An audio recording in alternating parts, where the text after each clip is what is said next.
तू हे गणित कर. झालं झालं. कर आडवा मोबाईल. लय मोठ्या ऍडव्हर्टाइजमेंट आहेत, लय भरत्या येऊन राहिल्या. गणित पाय टक्केवारीचं. एका वर्गातील विद्यार्थी गणितात 80% पास झाले म्हणते, म्हणजे फेल किती झाले? 20%. चलो, इथं झाले इंग्रजीत 30% नापास, म्हणजे पास झालेले आहेत 70%. दोन्ही विषयात 95% विद्यार्थी पास झाले, म्हणजे नापास किती झाले? 5%. समजून राहिलं? मग आता बघा, विषय आहेत दोन विषय. मग हा पहिला विषय, हा दुसरा विषय, हा विषय याच्यात आहे, हा विषय याच्यात आहे, म्हणजे हे दोन्ही विषय मधातले.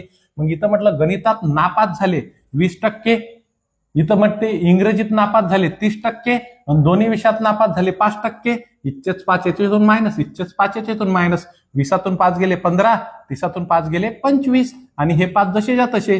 यांची जर बेरीज केली तर किती येते? 45. आता 45 येते याची बेरीज. 45 जो डाटा आला हा नापास आला, कारण की आपण इथं नापास घेतले, इथं नापास घेतले, इथं नापास घेतले. मग यांनी प्रश्नात असं विचारलेलं आहे, असतील तर वर्गात पास होणाऱ्या विद्यार्थ्यांची टक्केवारी किती? तर पास होणारे विद्यार्थी आहे 55%. समजलं? पुढचं गणित तू करून बघा. आणि जर आवडलं तर कमेंट्स आणि शेअर करून टाका.